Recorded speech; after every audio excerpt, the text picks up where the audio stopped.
पुढे आला असावा असं माझं मत आहे.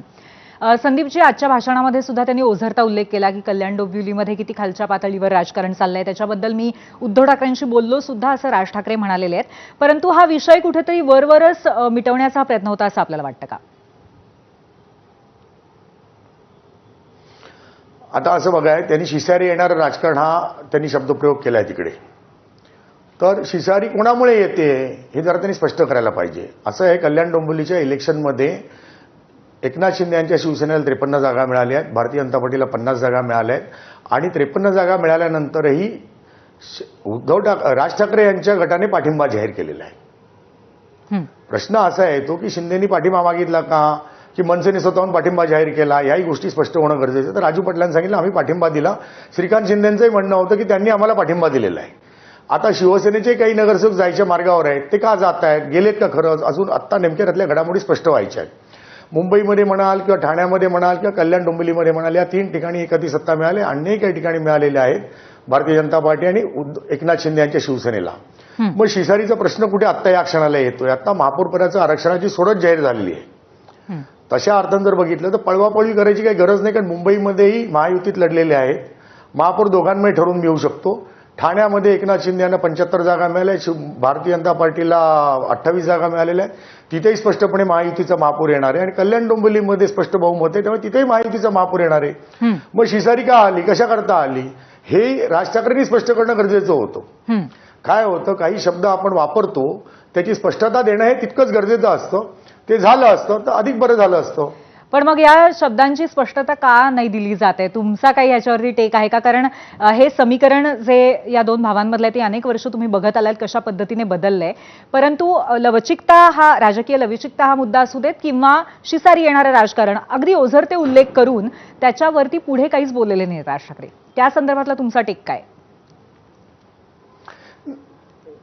नाही, आता कसं आहे की भूमिका त्यांनी मांडली लवचिक असणं आणि शिसारी येणं, हे 2 मुद्दे त्यांनी मांडले.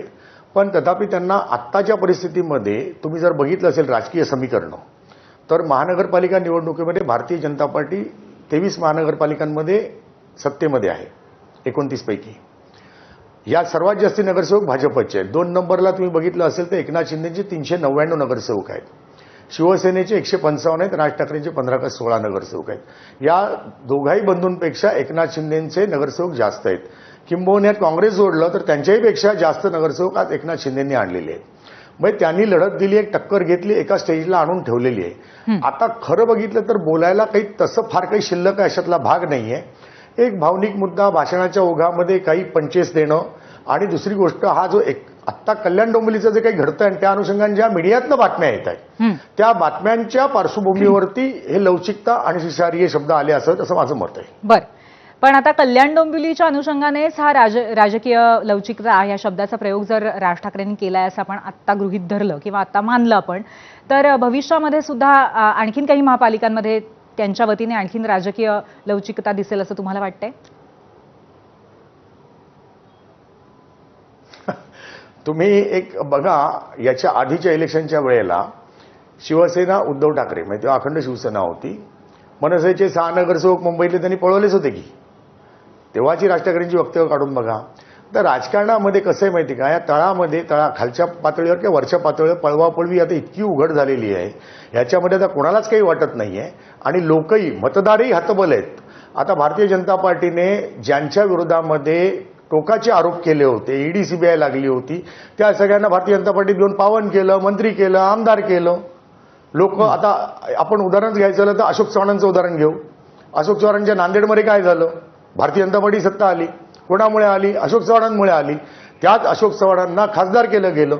त्यांना खासदार केलं तर केलं, त्यांच्या मुलीलाही आमदार केलं.